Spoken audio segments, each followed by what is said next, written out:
හිතමුකෝ කෙනෙක්ගේ අතින් ප්‍රාණඝාතය වෙලා තියෙනවා. මේක හරි ලස්සනයි. මේ කර්මය දැනගත්තාම මේක සමනය කරන්න පුළුවන්.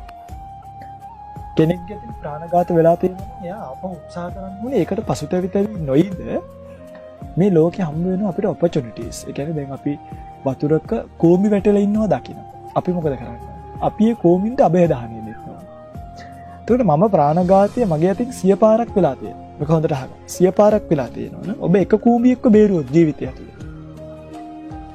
කර්මය සකස් වෙන විදිය ඔබ ප්‍රාණඝාතය කරපු එකේ විපාකයක් විදියට කන්දකින් බිමට වැටුණා. කූඹිය බේරපු එකේ විපාක ඉදිරිපත් වෙලා දෙබලක හිටිනවා. කියන්නේ මේක හරි පුදුමයි. මෙහෙම හිතුවම ඇයි ස්වාමීනි ආරච්චර පව් කළා මෙහෙම වෙන්නේ කියලා හයි. ඒකට හේතුව තමයි මේ අකුසල කර්මයක් කරනවට වඩා කුසල කර්මයක් කරන්න යොදවන්න ඕනේ එෆර්ට් එක වැඩි. වෙන උත්සාහය වැඩි. අර සලුවක් හොරකම් කරනවා කියනක මෙහෙම අත දාලා ගන්නවා. හැබැයි තමන් ගාව තියෙන ඇඳුමක් පූජා කරනවා කියන්නේ.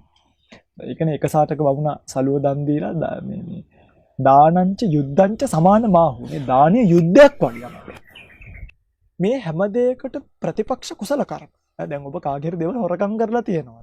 මම දෙයක් කියන්නම්.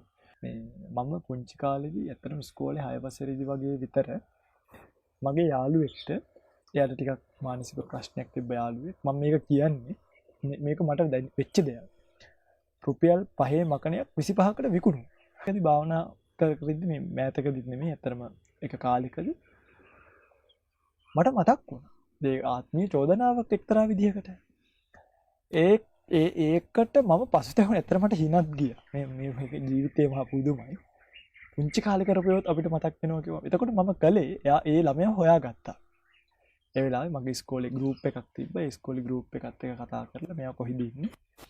දැන් මෙයා මොකද කරන්නේ කියලා මේ ළමයාට සනීප නැහැ. මේ වෙනකොට. ඉතින් මම ඒ දරුවට අවශ්‍ය සියලුම බෙහෙත් ගන්න මට කරන්න පුළුවන් තරමින් ඒ ළමයාට උදව් කරා.